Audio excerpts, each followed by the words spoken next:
So the United States has captured not one, but two oil vessels. In the first instance, the United States carried out an operation in the North Atlantic to seize what is being described as a Russian-flagged Venezuela-linked oil tanker. Now, this in fact is the same vessel that the Americans had been pursuing for about 2 weeks now, and had made an attempt earlier as well. The US military has confirmed that it has now captured the vessel and has handed it to the American Coast Guard.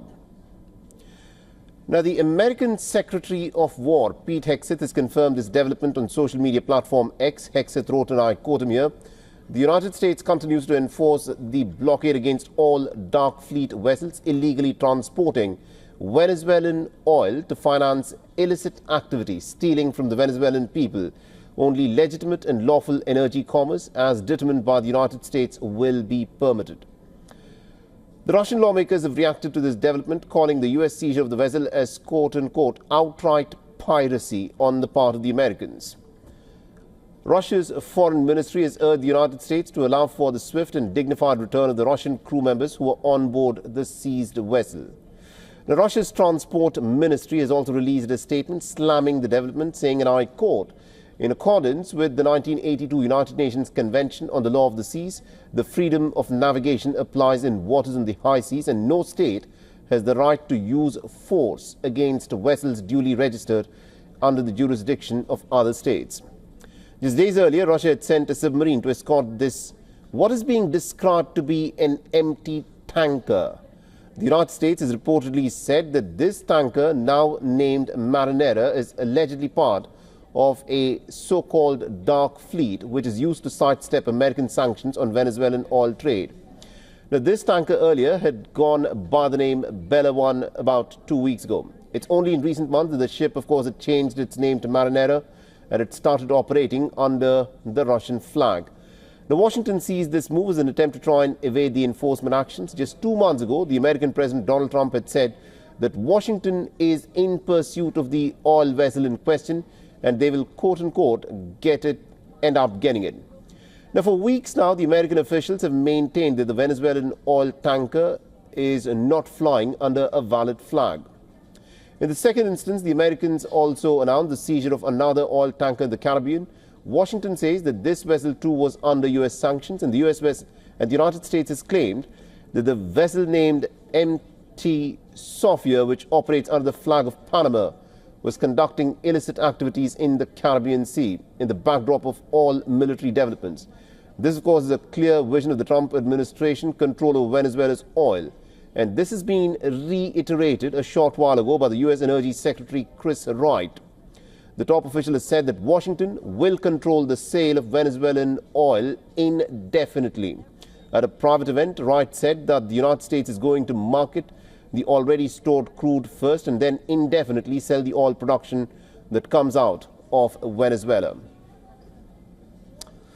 All right, now joining us on the broadcast, we've got Mr. Dov Zakheim, who's a former Undersecretary of Defense in George Bush's administration, currently the senior advisor at the Center for Strategic and International Studies. Mr. Zakheim, thank you very much indeed for joining us here on WION.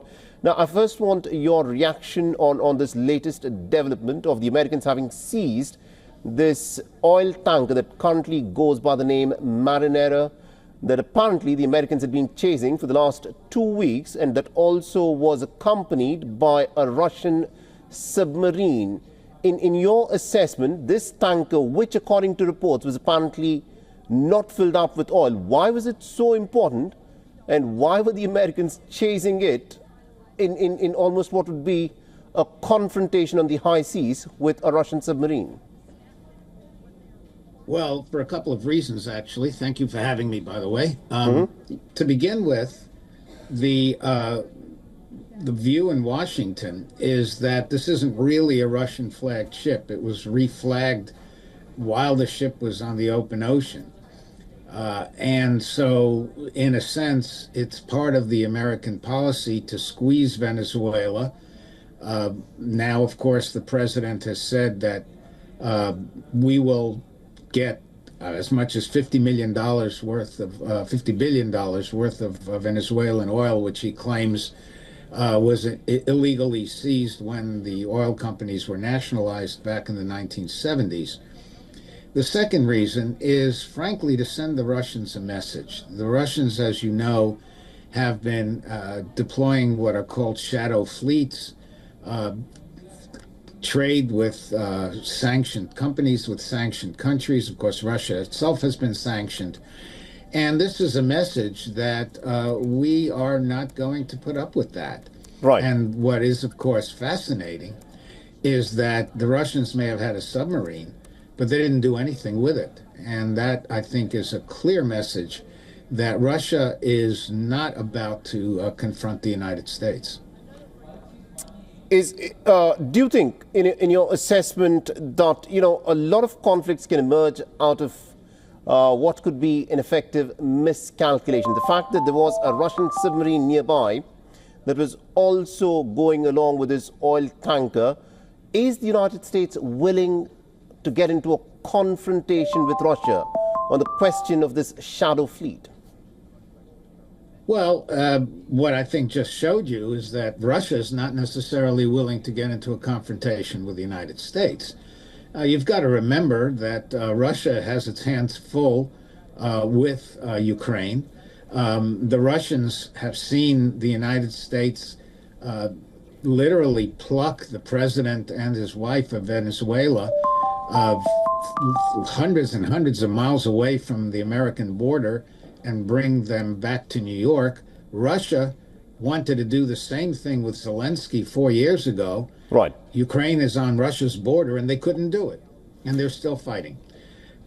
This is a real message to the Russians and, frankly, to the world of American capabilities. I just don't think the Russians are in a position to confront us. They're certainly not going to go to nuclear war over the seizure of a ship that, in any event, was not really Russian to begin with. And they just don't have the conventional capability to confront us. And frankly, they wouldn't dare.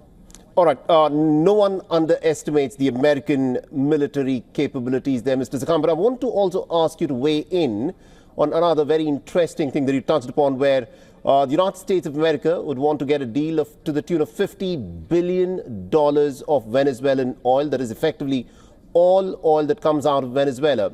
And the reasoning the Trump administration has been giving forth is that this is oil and assets and wealth that Venezuela owes to the United States of America.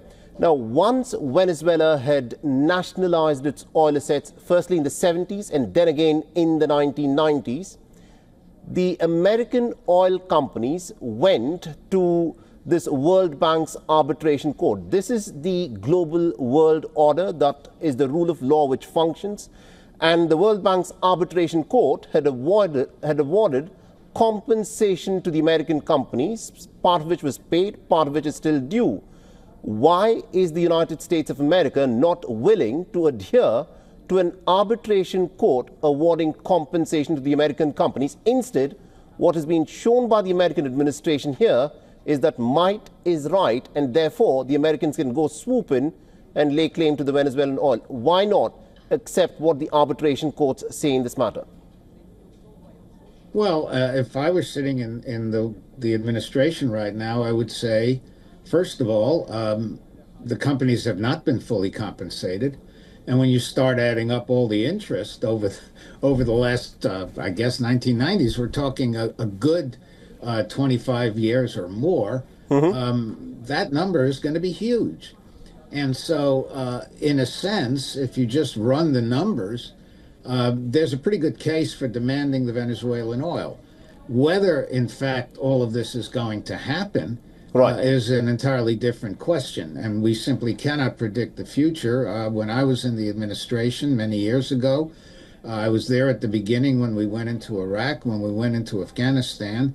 And that got a lot more complicated than we had anticipated at the time. I cannot predict what's going to happen in Venezuela. And it depending on the relationship that we have with the Venezuelan government and who is the Venezuelan government, that will very much influence whether we get compensated. But to argue that the World Court decided 30 years ago or so. No, this was compensation award that was given in 2019. There was a compensation award that was given in 2014. That was not complied with. It again happened in 2019. The Venezuelans turn around and say the reason why we can't pay the United States of America is because of the crippling sanctions, which has made us incapable to pay up to these U.S. companies. Well, the sanctions, of course, were there because we felt that the Venezuelans were supporting the Russians, were working with the Chinese, and of course they're being sanctioned as well.